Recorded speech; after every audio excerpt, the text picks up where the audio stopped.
You can pay me to turn you into a basketball phenom, but if you don't show up to practice, or if when you show up to practice, the drill is, hey, we have to take 500 shots, but you only feel like taking 100, there's a margin of growth that won't be had because you're not doing the bare minimum of what's necessary to have that momentum and have that growth that you're looking for. I promise whoever's listening to this, whatever business you have, if you're not on social media right now, there is somebody who has started after you, who is right now smaller than you, and over the course of the next 6 to 12 months, their presence on social media is going to cause the name of your business to be forgotten.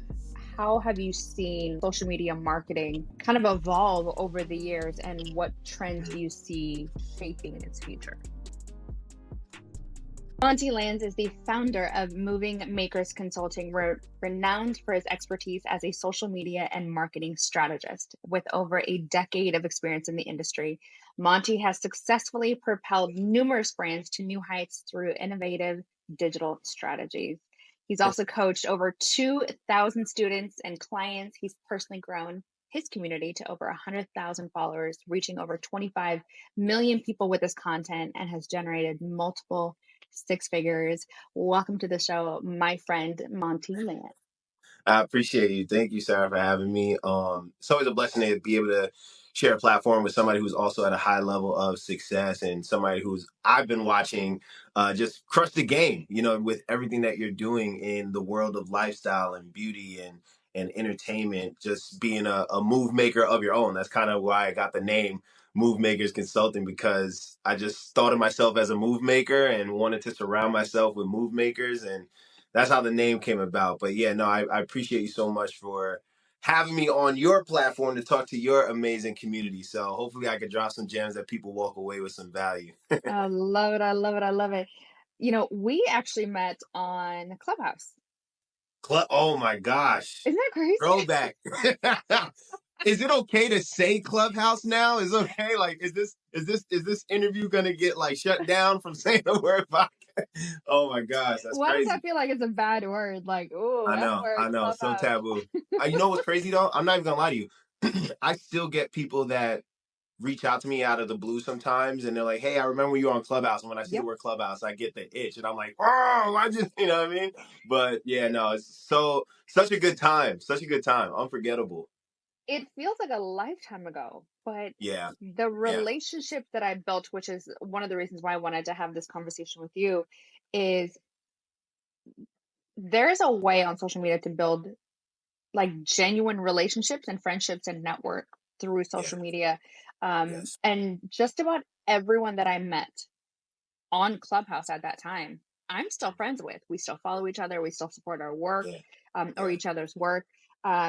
And so it's so fascinating to watch over the course of the last, 3 or 4 years through the pandemic, how we've all evolved and how our careers right, evolved. Um, can you share the inspiration behind why you decided to start Move Makers Consulting and how your journey began yeah, in social media and strategy? yeah. That's a great question. So yeah, it all started from the pandemic. I have done a lot of different endeavors in my life. I don't want to like drag it, but I played Division II college basketball. Had an opportunity to go overseas. I didn't do it. While I was in college, I started a career as a stand-up comedian. Did that for about 7 years. Then I got into network marketing and, built up a pretty good sized team, became like a sought out leader within the company and did like speaking engagements, things like that. Then I ended up getting into solar, like renewable energy, helping people get solar panels on their house. And I made a good income with that. And that was the last job that I had before the pandemic hit.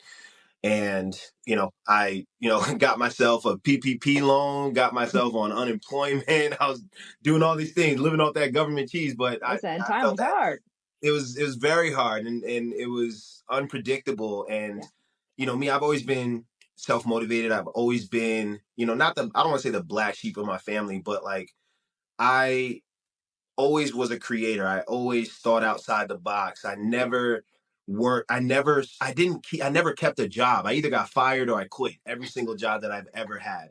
And there's probably some people on here that can relate to that, right? But For sure. you know, when I was going when the pandemic was around and I was getting those unemployment checks, every time I got a check, I just felt like a piece of my heart leaving me, and I'm like, man, like Mm, you have so much potential, you have so many gifts, so many skills, like go do something, like go make something of yourself, and don't just sit here and not do anything and waste your life away. So I started thinking to myself, what can I do as an entrepreneur where I can make money using my gifts, helping other people, and having fun. Like I needed all those components to blend together. yeah. And I had experience growing a Instagram page with my wife, who was my fiance at the time.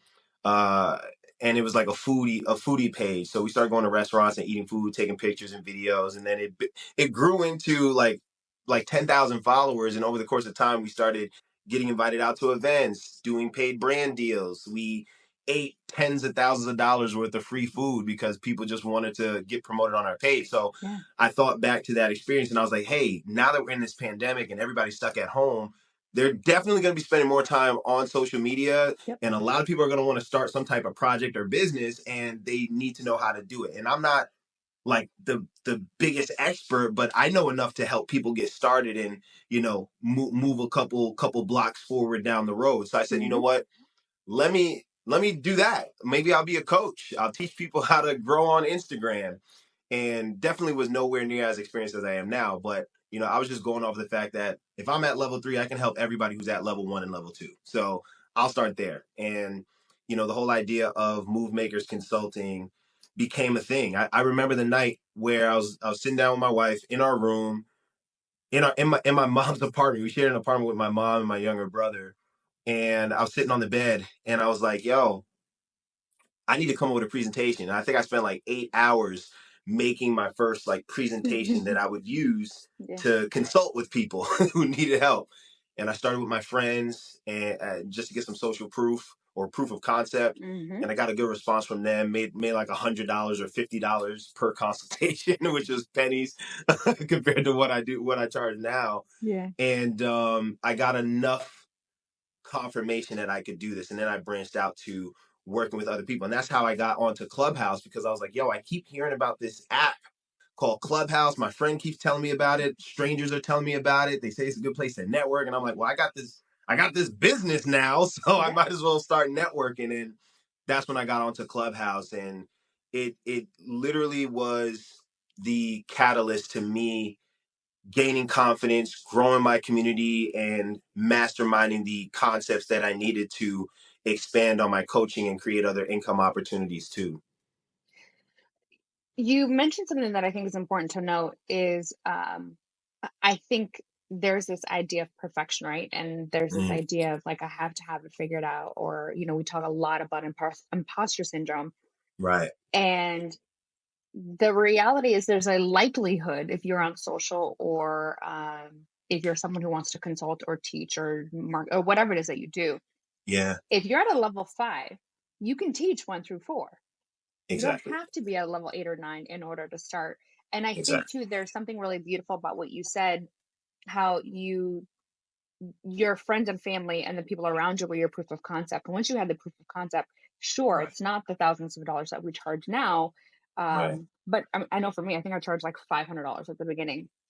And Yeah. now sometimes people are like, whoa, like your rates are really high, which is fine. Yeah. But also you're not paying for an hour of my time. You're paying for 10 years of my experience, of all the mistakes that Right. I've learned, the proof of concept that I can show. And Yeah. so what's for someone who is struggling with the idea of, hey, I don't feel like I'm an expert, Yeah. but you're at a level 6, what advice would you give that person? Yeah. I mean, exactly what you said. Like, you have, first of all, my first advice would be stay in your lane, right? Stop looking at what other people have on their plate and stop comparing somebody who is at step number 100 Mm-hmm. when you're on step number 1. You know what I mean? Like other people have gone through probably way more problems, way more challenges, way more studying, way more education than you have, which is the reason why they're at where they're at. You know what I mean? Like a 6 year old can't complain about not being as good of a parent as somebody who's 50 with 4 kids. You know Right. what I mean? So it's like you gotta know where you're at. You have to respect the process and understand that you have to go through your own journey, and it's through those experiences that help you develop the wisdom and the knowledge and the tools and skills that you need to navigate and become even more qualified to work with people at a higher level. But again, if you know that you have a certain skill set or a certain level of information on something that you're passionate about pursuing and continuing to develop your knowledge of, then focus on the people who don't have that information yet. Because no matter what, whatever level you're at, there are plenty of people who don't know what you know. Mm. And the things that are mundane to you that you may not think is a big deal, they're a big deal to other people, right? Like if you want to get into the beauty industry and you just have a certain basic technique on how to put on eyeshadow, to you it's like this is regular everyday stuff. But to somebody else who struggles to put on eyeshadow and doesn't know how to, how to contour or how to do anything with makeup, they need your information. So become the go-to authority for the people who don't have that information yet, but make sure you dedicate yourself to studying other people who are levels ahead of you and acquiring the information and the skill sets they have so that you can work with people at a higher level. Oh, I cannot agree more. Even with me, one of the reasons why I started Influence to Equity is because there was so much that I knew, and I would have these random conversations with my friends, especially when it was the conversation around money. Right. And I realized that even my own friends did not know the language of money. They didn't know Right. the language of investing. And to Right. me, something that I thought was just public knowledge became very I became very aware of the fact that this Yeah. isn't. People don't know what a Roth IRA is. People don't know what a Right. 529 is. They don't know what a high yield savings is. They don't know how to turn their influence into equity, which is what Right. we've done. And something that took us, because again, even comparing by not staying in your lane and understanding where you are at step 5, even Right. with us who are at step 100, Mm-hmm. that is a very difficult jump, and it's a very demoralizing jump if you try to compare yourself. It would be like me trying to Absolutely. compare myself to Beyonce. That would be ridiculous. Beyonce puts in 100 million hours every week. She's Yeah. singing and dancing on a treadmill, Right. building her cardio up. That would be demoralizing to my ego, and it would hurt my spirit. Hey, but don't doubt yourself though. You know what I'm saying? Right. You might only be a couple steps from Beyonce. You know what I'm saying? Don't doubt yourself. Hey, she said, "Don't judge yourself, just you need me." That's That right. is what she said. That's funny, man. Yeah. That was so Yeah. good. But you're absolutely correct. Even with influence to equity, it was important to me to have these conversations Right. where um, money was just not. It's just not being like. I didn't know that my friends didn't know what dividends were. I didn't know that they didn't know Mm. what a stock split was. And so, like I Wow. said, if you think that if you're listening and you think that what you know is mundane, beginner, kindergarten information, there is a very, very, very good chance that there are 50% of people and human beings who do not know what Right. you know. Right. Teach that. Start where Right. you're at and teach it. That doesn't Right. necessarily mean charge for it, but it does mean to check the concept, check the way Right. around to make sure that's information that people are actually looking Yeah, that's a good point that you made. Like, before you start charging for everything, make sure that it's something that's worth it for people to pay for. But at the most basic level, like, there's college professors and there's also preschool teachers. They're all important. There's always a space for you to teach what you know, because there's always a audience of people who need to know that information because they're at different stages in their journey too. Absolutely. Which actually lends to my next question. You've been in this game a long time. It occurred to me, I think, 2 days ago that I have now been, technically speaking, 10 years in the game, but Sarah Lifestyle is now 5 years old. Yeah. And over the course of the last 5 years, at least for me, I've watched social media marketing, branding, which, by the way, if you're listening, they're not the same thing. Marketing and branding are not the same. And so my question to you, Monty, is how have you seen like social media marketing kind of evolve over the years, and what trends do you see like shaping its future? Yeah, that's a great question. It's interesting. Like, uh, in the past, there would be a lot of like the content that really thrived was the super polished, commercial looking, high production type of content. Hmm. That's what consumers would gravitate towards. That's what would help establish you as an authority. And it's still relevant today, but what we've seen over the past few years is a transition to emphasis and preference of authenticity, right? Like people want to see behind the scenes of that corporate company. Like, what do y'all do for fun in the office? What's your personalities like, in real life, right? Right. Without the script, the unscripted feel. It could still be scripted content, but if it feels organic and authentic, that becomes a lot more attractive to people. And you've seen, pop culture take even more of a stand and a precedence in terms of building a community because relatable content is is so powerful for building community. And this happened, I personally believe this happened because of the pandemic. Like Agreed. pe- people spent so much time away from each other that we connected with each other from memes, for Yep. example, like funny memes, relatable memes, Yeah. and just seeing content that made people feel like they are seen and they are heard and they're understood. And when companies and brands develop that ability to connect with their audience in that relatable way, it puts them higher on the pedestal in terms of people wanting to buy products or invest in services from that company or that brand, and people wanting to follow that creator. Yeah. And luckily for me, I started my brand or my personal brand, which is evolved into a company. Like it was always me being my authentic self because I didn't really know a lot about strategies to grow on Instagram. Everything was just trial and error. But what I always brought to the table was my true identity and personality. I love laughing. I love making people laugh. And I started making like reels, doing funny skits and funny videos. And over time, I learned how to turn the entertainment into edutainment. So Come I on. could infuse valuable information and valuable, relatable situations into the funny atmosphere of my content. You know what I mean? And honestly, I can't tell you how many times I've had clients and students that were like, hey, the reason why I decided to work with you is because you're fun and I love your personality and I can tell that, you're having fun with this thing and you're being your real self. And it's like I'm I'm not sharing information that is that different from my peers and other experts out there. It's Mm. just I have a different personality that allows me to distinguish myself from everyone else, right? So it's really like how you package it, and you want to package your value with authenticity, and that helps you separate. And that's the biggest transition that I've seen over the past few years. I see brands really embodying this authentic, relatable, approachable style of content and marketing, and it's crushing. And I think that's going to be like that for a long time. I It's so fascinating to me 'cause before the pandemic, and you are 100% correct. Before the pandemic, my page and my social media pages like were so curated. They were Yeah, perfect. They were yeah, polished, and super they were polished. very polished. Yeah, And then the pandemic happened, and when the pandemic happened, I was like, these people just gonna get what they get. right, They might not like me. I might lose followers.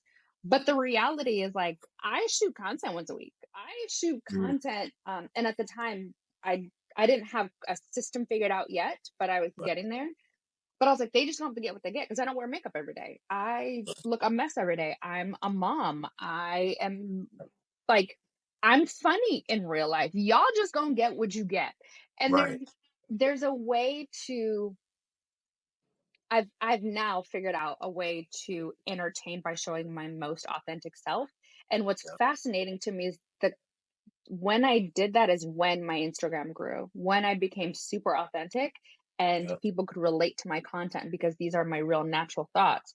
This yeah. is like I'm going through a divorce. This is where I'm at.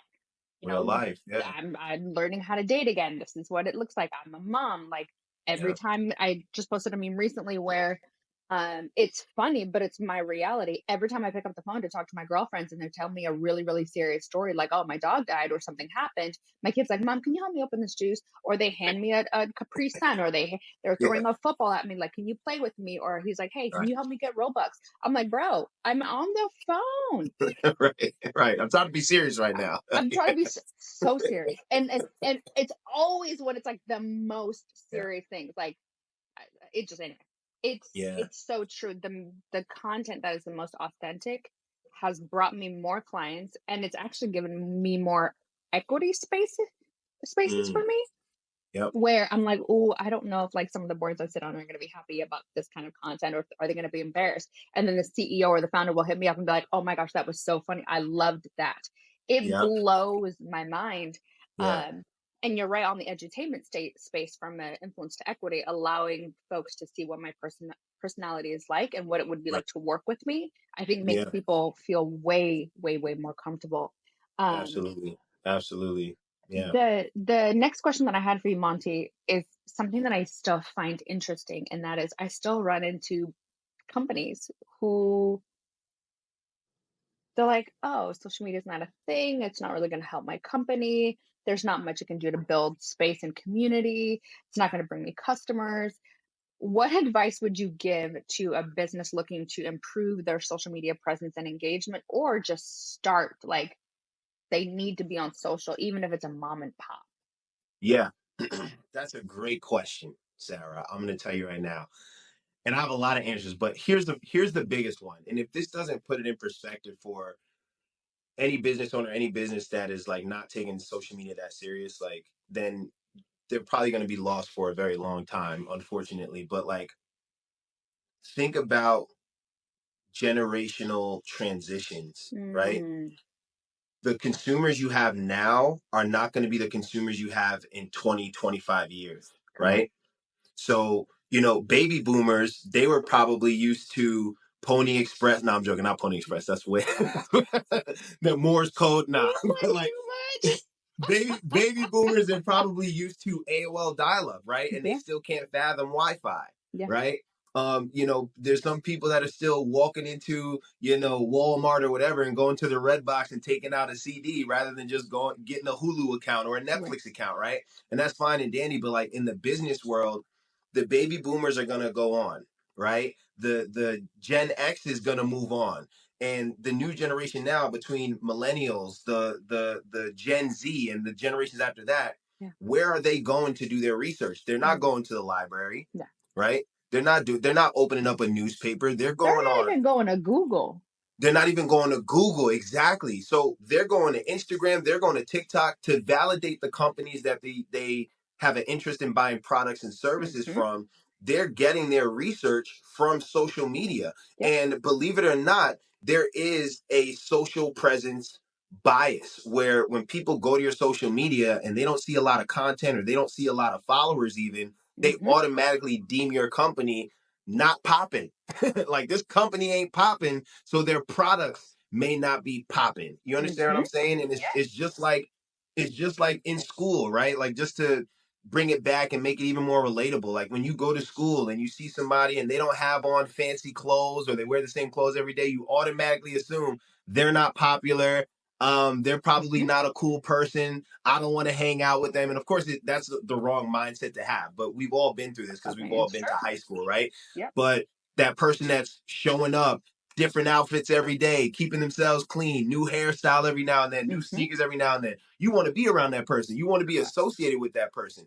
Most people don't want to be associated with the guy or gal that wears the same clothes every single day, has a rock collection and things like that. And I'm not Yeah. trying to belittle anybody on here that might have been that person, Yeah. but the reality is the way the young and up and coming generation functions, you have to have a social media presence because that's where they're doing their research. That's where they're deciding, hey, is this a company that I want to give my money to? Do Hmm. I want to be associated with them? So you may have been able to build a solid foundation for your business right now. You may be able to ride that out for however long you have your business, but there will come a time where if you're not on social media, that smaller company or that unknown company that's taking it serious and has the same products and services as you, but they're showing up on social media with fun, relatable, inspirational, educational content, eventually they're going to get the edge. And you might see some of the people that you used to be doing business with transferring over to the other person who's up to date with how business is done now. Yes. Oh my gosh, I can. That was so good. It's Yeah. it's the Keith Lee effect. It's like that's it. Yeah. It's Yeah. literally the Keith Lee effect, or Yeah. it's when a Monet or one of us goes to a restaurant. It's not just like telling my five friends that, oh my gosh, I love this. It's like Nobu. Right. Oh my gosh, I love this restaurant. Right. Yeah, but if I posted I had the most incredible experience with the most delicious food and the drinks were Right. amazing and the vibe was right and I can get great content, I post that. And obviously, Nobu doesn't need this shout out, but if I can go to a mom and pop shop or any place and say, oh my gosh, this experience was incredible, the likelihood of Right. someone or a few people, a few thousand people from my audience is going to Mm-hmm. try a product or service or food Yep. changes everything. I mean, Yep. It goes up literally, dramatically. if you are a business and you think that having social presence doesn't matter, you are absolutely wrong because you cannot speak the language of your future customers or more of your customers if you aren't Right. talking to them or if you Right. don't even know you exist. Exactly. 100%. You know, and it, believe it or not, too, it plays into just everyday life and conversation. Like you mentioned, the Keith Lee effect. Think about how many people now go to these restaurants that he's given his stamp of approval to Right. just so they can go back to their family and friends and have a conversation about how they went to the same restaurant Yep. that Keith Lee talked about, right? So Yes. it's that it builds community within itself. When you create a presence on social media, there will be people that want to go and get business from you or get products from you just so they can say that they did it. Yes. And now you become a part of just this cultural phenomenon of people wanting to be associated with you and your products so they can keep up with their friends and family members who have gotten your products or gotten your services. So yeah, social media is so much bigger than what people think. And I think anybody who is, not necessarily throwing shade, but just, you know, undermining how big of a deal social media is for business, they're really just somebody who is reluctant to change. I don't think Hmm. anybody is, unaware of how significant social media can impact somebody's business. Yes. I think it's just a reluctance to change. So it's just sitting in denial and just singing that same song over and over and over. It's like, at some point in time, you gotta get with the program, and you want to make sure you do it sooner rather than later, so you don't get left. Because I promise, whoever's listening to this, whatever business you have, if you're not on social media right now, there is somebody who has started after you, who Yep. is right now smaller than you, Yep. and over the course of the next 6 to 12 months, their presence on social media is going to cause the name of your business to be forgotten. Ooh. Ooh. Ooh. Ooh. Praise Jesus. Ooh, Oh, sorry, I Lord. stepped on some toes. My Ooh. bad. I stepped on some knuckles. My Ooh. bad. That's gonna be the clip right there. Ooh, Take that clip. Take that's that gonna be the clip. clip right there. Oh my word. And you know what I was thinking about? I was on TikTok shop or I was on like TikTok and watching like all the TikTok shop that's coming up, right? Yeah. And you know what I realized? TikTok shop is the new like QVC. It's the new home shopping Mm, network. wow. So if Wow. you're not on there for any of your products, especially if you have a physical product, I don't know what you are doing because Mm, like I don't even need a wig, but the wig was so fire, and I saw like five different people with this wig that I was like, you know what? Pop shop, gotta have get something else, and I was like, pop shop, and before I knew it, I spent $400 in like 30 minutes it. That cart done filled up, huh?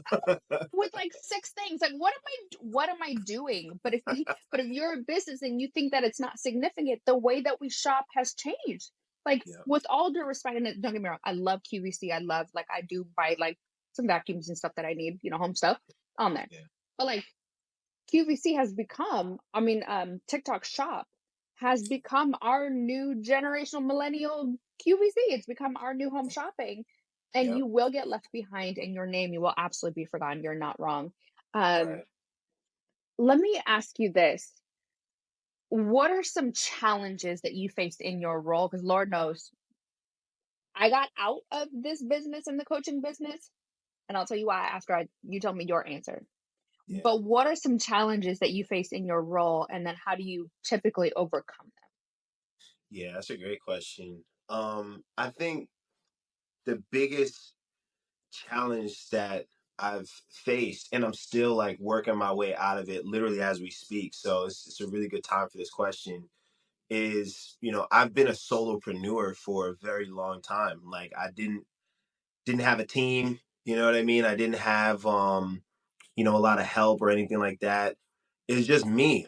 And there's pros and cons to it, right? But since we're talking about the challenges, like me, I only have 24 hours in a day. So there's a cap on how many clients I can work with Mhm. because each client requires me to study, do research, come up with an individual plan, set up these meetings, and I have to kind of switch hats and switch my brain in different directions because some of these people they have different industries and different companies and different products and different services. So I have to speak a different language. They have different personalities. Mm. So it's just the switching of the hats, switching of the communication styles, and, you know, all doing all this within the 24 hours that I have. You know what I mean? And I get tired sometimes. You know what I mean? I get tired where I'm like, yo, I don't know how long I want to keep doing this, but got to keep the money coming in, and thankfully I'm not just a coach, but I am a creator, and that's opened up doors for me to get paid partnerships with brands, long-term paid partnerships with brands. So when I'm not feeling the coaching thing, I know I still have income coming in from brand deals that I'm doing. But that's been the biggest challenge for me, just being a solopreneur. And at first, when you get started, you're taking any and every opportunity you Yeah, can get because you yeah, need the money to come in. right. And over time, once you figure out, okay, I can work with a specific demographic. I enjoy working with this demographic and I make the most money working with this demographic. Yeah. All right, I can stop taking opportunities from this direction and that direction. I can just focus on these people here and that'll make things a lot easier. But yeah, I mean that's probably the biggest challenge for me even still to this day because I don't have a large team. Like it's me, one VA, and I just launched a membership club now for, creators and business owners that want to just develop their skills growing on Instagram, their content creation, things like that. And I have a partner that I'm working on that with. And that's honestly that's gonna be where I put all of my coaching eventually. Like I'm gonna eventually stop doing like one-on-one consulting and coaching once we get this club and we get it as big as we want to get it where I don't have to do that anymore. But that's my goal. I'm a community builder, right? I'm a community builder. I'm good at building communities. I like having a central location to drop valuable information, to interact with people. And I think that's going to be the model. It's the model now, but that's definitely going to be a dominant model moving forward. Like Right. if you're a creator and you're an expert in something, building a community that you can monetize and having that recurring income so you buy time back to do other things that you're passionate about.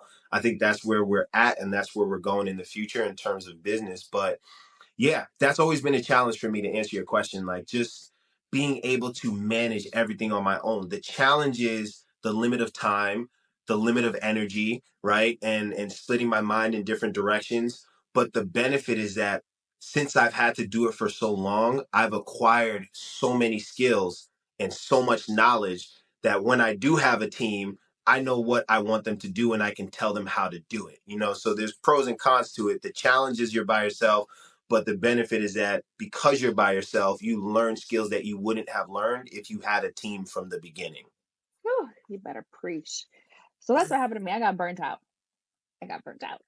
I'm Yeah, one person. it's real. I'm one person, and everyone needed something, and there's no one to send them to, and Right. everyone's got a problem and a question, and six different industries Yeah. from beauty to tech to whatever. Yeah. And there was, for me, as I looked at my business, there was no way to scale it. Mm, I can't scale it as one person. right.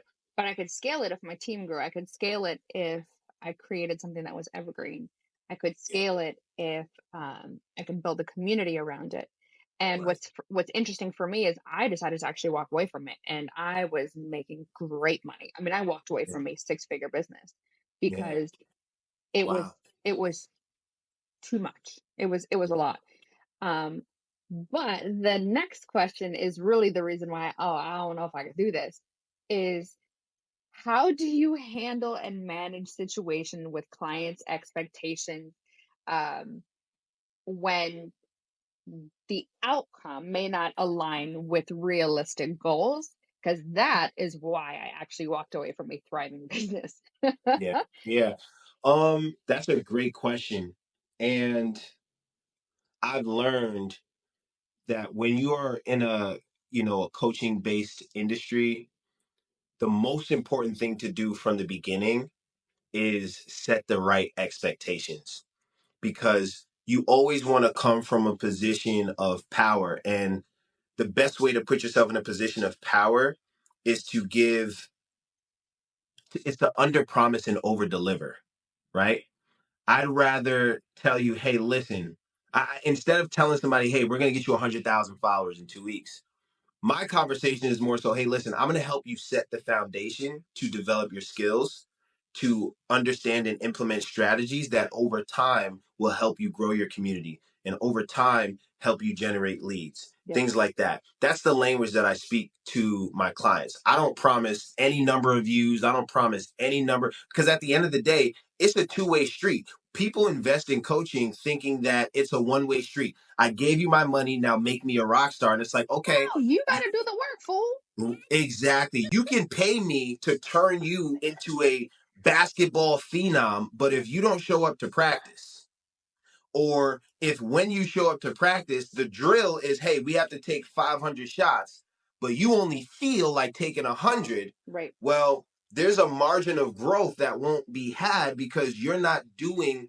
the bare minimum of what's necessary to have that momentum and have that growth Yeah. that you're looking for. Yeah. Right. So you can't wonder why you don't have a forest if you only planted 3 seeds. Come And what on. a lot of people don't take into account is the importance of rapid repetition, right? You have to collapse the time frame between the first attempt and the second attempt and the next attempt, because that's what's going to allow you to retain information and be able to catch on to the nuances that you need to understand so that you can create better content, so that you can perform better, so you can make adjustments the way you need to adjust. And a lot of people don't understand those intangibles, but they play a big role. And I'll give a basic example. If somebody wants to go on a fitness journey, they want to lose 100 pounds, or they want to get really, really fit, that's fine.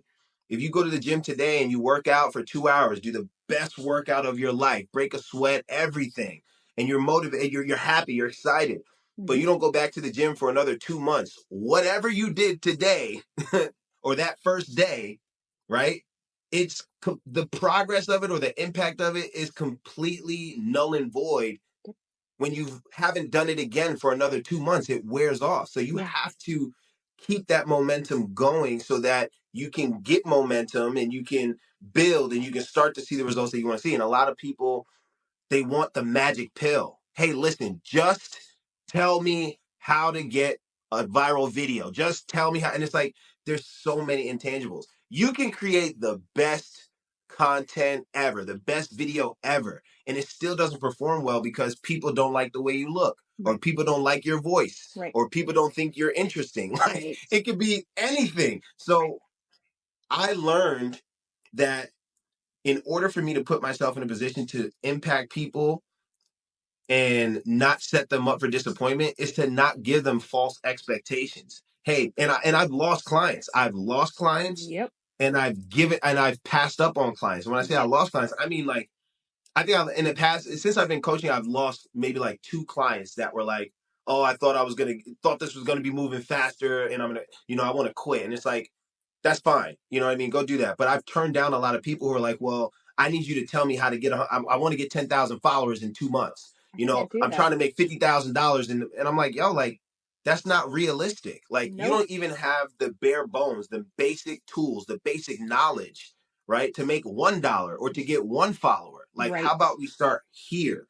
And it's like, it's not even that it's not possible to help somebody there, but when you're talking about people who, and I don't know if this is another question of yours, but when you're talking about people who have a cap set on how much money they're willing to invest in order Bruh. to get that goal, well, now you just make it virtually impossible. Okay, so you want me to help you get 100,000 followers in the next 2 months, but you only have $500, which can only afford you one consultation or half of a consultation, right? I can't give you that turnaround, so I have to turn you down. No, I'm not the right person. Go find somebody else. So yeah, I mean, I haven't dealt with it so much because I'm very upfront. I'm very careful with my conversation, and I make it a point to set the expectations right before I even get started with a client if they're gonna move forward with me. You gonna make me throw this whole computer. This whole conversation gonna be over at that point. Cause this worked my absolute nerve. It Yeah. was the unrealistic expectations, and even when I set them, and like, yeah, but you got to 200,000 followers. Yeah, but I post 7 days a week Right. on 7 different platforms. Right. I'm Right. doing lives and a podcast, and I'm studying. I study my craft daily. And I'm Right. not being like, I'm not being funny. I'm being so like every single Yeah. day I am studying my craft. Like 100%. my new thing over the last like 8 months, 9 months since I hired my COO is like I don't know sales. So I need Yeah. to learn sales because guess what? Everything that we do in life is sales. My children is the best way to learn sales, by the way, because they're always selling. Can I have Robux? Yeah. Can I have extra $5? Can I do this? Can I play on my ad? Yep. Like all day is sales. And so Yep. it's like every day I study. Yeah. And and maybe I need to do a day in life, but I'm being so serious. There's not a day that passes over the course of the last 4 years, especially when I decided to take social media seriously and really like scale and grow my business, that Yeah. I needed to learn my craft. I needed to learn how equity worked. I needed to learn how money works. I needed to learn Yeah. how our non-melanated folks are talking about money in social media because the way that they're doing it is a little bit differently. And then Right. how do 100%. I learn the language of money and negotiation skills? How do I learn sales? There's so much because what you're paying for when you pay me several grand is that's what you're paying for. And I can't promise you a result for the work you are refusing to do To or do. doing Right. Right. mediocre. Yeah. And now Yeah. you want to fight. 100%. And we That's a not going to bar fight. right there. That's a bar. I just can't wait to see that clip on your page because that's a bar. People complain about results they don't get from work that they don't do No, and effort that they don't put in. So yeah, you have to set realistic results. And like you said, like it's the 10,000 hours that trust. people don't see, right? And this is why there's a misconception. I have this conversation all the time. Like, I blame social media in a certain way for the false expectations that people have because the algorithm is designed to show you the best performing content, Right. the most viral videos that got the most likes, the most views, the most shares, comments, things like that. And what it does is it trains people to think that that's normal when it's number It's one, it's not. not for 95 or over 95% of Bruh, people on it's not. Instagram, right? And for those people that you're seeing that type of high performing content from, they've put in a lot of sweat equity to get to a point where they can get that type of engagement and views and things of that nature. And there's still people who work just as hard and haven't gotten those views yet. Yep. And at the end of the day, you have to be a student of your craft. I'm just like you. I resonate with you so much. Like there's not a day that goes by that I'm not studying. I've studied so much that I I have a very hard time of going on Instagram and not psychoanalyzing every piece of content that I see. Everything. I'm like, Everything. why did that go viral? Yep. Why that was creative? How did they do that? What was the Oh, hook? I see that technique. I like the timing before they put this word after this word. That was Mhm. strategic. I can't just enjoy content to enjoy content anymore. I'm constantly studying, so I resonate with that so much. It's I think about this a lot, and people are like, how do you put out so much content? How do you make funny, relatable content? And I'm at the point in my career now where I have a team, and my manager got busted. We probably spend 20, 24 hours a week studying what's going viral, studying the trends, studying because not all trends work for me, right? I have two very Right. different brands, but not everything is something that I can do. Exactly. We spend about 24 hours a week just studying social before we ever shoot anything. Mm. Ah, let's just a moment of quietness for that to sink in. Like 24 hours of study. That reminds me, I don't know what that saying is. I don't know who said it, but it's like they said if I have 4 hours to chop down a tree, I would spend 3 hours sharpening the axe Yep. and 1 hour chopping down the tree. While Yep. everybody else is trying to chop down the tree from the very get-go, right? And that's what it is. Like that's the sharpening of the axe. So that when you do create a piece of content, Yes. the potential of it performing well is as high as possible. Now, Yes. there's still some things that you don't have control over, like how the algorithm feels today, Right. right? But at the end of the day, because you study, you have the ability to give your content the highest potential of performing well. And that's what it's about. That's what being a creator is about, Yes. and why it's important to study. You want to give yourself the highest potential of your content performing well. And the rest of it is up to the algorithm and how that platform feels that day. Listen, Yeah. and being okay with the outcome, right? It's also Right. being okay and disassociating from the result.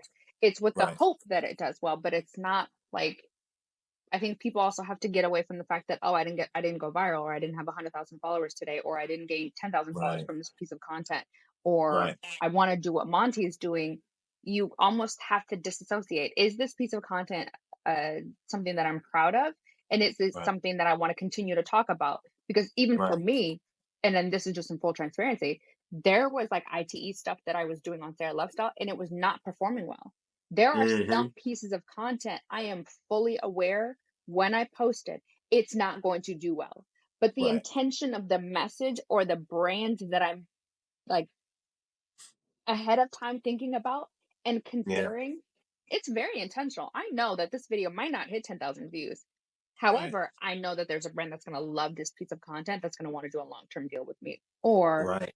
I Right. want to be invited to a specific event. I want to be invited as talent to a certain red carpet. So this Yep. piece of content may not do well today, but I know that if the brands or the PR companies who are running these, running these uh, red carpets, that I'm going to get invited because they enjoy my Exactly. content. And so it's being okay and being able to disassociate from the outcome. As long as you're Yeah. proud of that piece of content and it's entertaining, it's educational, or it's inspiring, you're Right. going to be okay with that. Um, Exactly. Yeah. 100%. I love that. Yeah. And it's a lot of my content doesn't go viral, but it all contributes to the overall strength and foundation of my brand. yep. And like you said, as long as you're proud of what you're putting out and you know that it's designed the right way to impact your audience and it's relevant to your niche, then put it out. Like when you walk around your room or you walk around your house or you walk around your office, you don't see the nails and the screws that are holding that room up or holding that building up, but they're Nope. still very, very significant Yes. for the functionality of that space. So you got to look at it like that so you don't get discouraged and you can continue to put out content and build that foundation. You are so right. Oh my gosh, I could talk to you forever, but I'm going to ask you one last question. Sure, sure. Every time I get on social media now, and I don't know what I touched or what side of the algorithm I ended up on accident. Everyone is teaching something. There's a digital course for everything. Yeah, I know a friend of mine who paid, well, she's a friend now, but at the time we were just associates. So she came to me for advice. And yeah. she's like, I paid $500 for this UGC content course. And she's like, a 5-minute conversation with you, and you've given me more information and more knowledge for free over a drink Yeah, yeah, than like just we were just casually talking about life and work and just whatever. And yeah, she's like, you've given me more information in 5 minutes than this $500 course that I took, right? yeah. And we live in the age of the rise of gurus. It's not like it's a new thing because we saw it on Clubhouse, but the rise of like coaches. Yeah. And especially in this chat GPT era where I'm noticing like sometimes I will like look at the courses or I'll look at the header, I'll look at some of the topics, and Mm, I'm like, oh, this is all chat GPT. But I mm, study my craft. I right. know ChatGPT when I see ChatGPT. I know ChatGPT captions when I see them. Yeah. I I just know. Yeah. What are your thoughts on the rise of the chat GPT gurus, or how everyone is a digital marketing coach right now? And, you know, we've built enough that we can differentiate ourselves from other coaches and from other digital course marketers. Yeah. But what are your thoughts on this new guru age? And not from a hater's perspective, by the way. Like if you're doing your thing and you're Yeah. doing great, like more power to you, Market Oasis or Brother or whatever.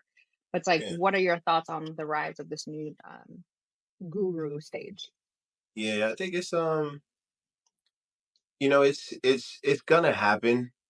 There's a lot of opportunists, and rightfully so. If you see an opportunity, like there's nothing, be an opportunist. If you see an opportunity to make some money and things like that, that's fine. I think the issue is really the only potential issue is the integrity behind it. Yeah.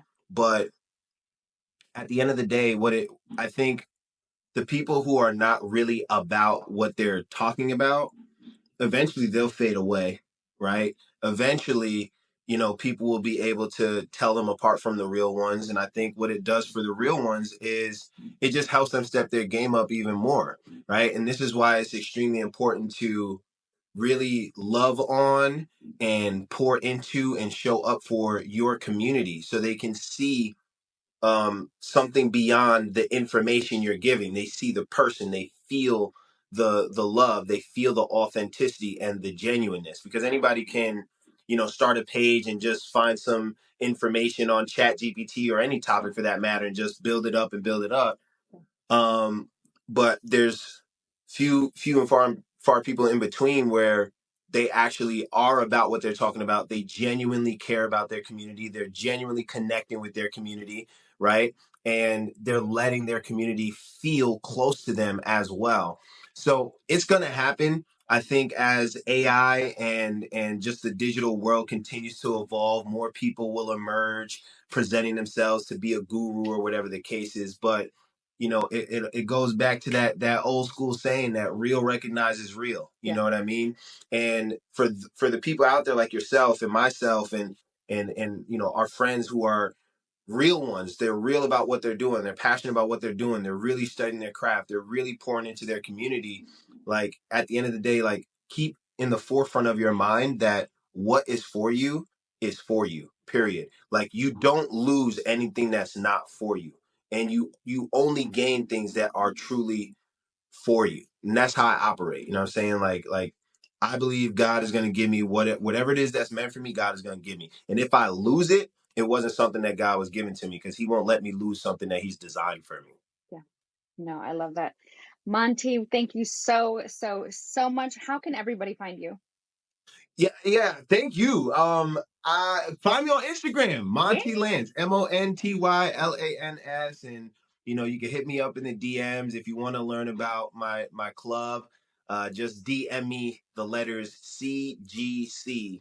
It stands for Creative Genius Club. So it's a one-stop shop for you to get tools, resources, and coaching, live coaching with me on a monthly basis, so that you can grow your brand on Instagram and so that you can develop as a content creator. I'm taking a different approach. We talked all about the high level, high ticket coaching, but Yeah. I've always been the type of person where I believe that there are so many people out there who have great ideas and great intentions. They just don't have the initial investment or budget to invest in the coaching and the tools that they need, and they back out. There's so many people who solve problems, their products or services solve problems, but they're out of the game because they didn't have $20,000 for a mastermind or Yeah. $2,000 for a course. But you can get into my club. It's a small monthly investment, but you get incredible value, and you also get to work with me personally and also my team. And it's just a great community to grow and get inspiration and be held accountable for your greatness. So yeah, DM me CGC if you want to get more details, or just hit me up and we'll talk about it. But that's it. Follow me, Monty Lance. And I appreciate you so much, Sarah. Thank you for having me. This was Thank dope. you. I feel like we could talk for another 2 hours, but I ain't gonna hold you. Yes. We got red carpets to go on, girl. You better go on them red carpets. Thank you, thank you, thank you. I can This is gonna be a Yeah, great conversation. I mean, maybe in a couple months we'll do a part two. I don't know. I can feel it. I love this. let's This do is it. so Yeah, good. I'm for it. I love it. I appreciate you so much. And shout Thank out to everybody who listens to this. Hopefully, y'all walk away with some helpful value. I love it. Thank you, thank you, thank you, Monty. Thank you so much. Let's grow.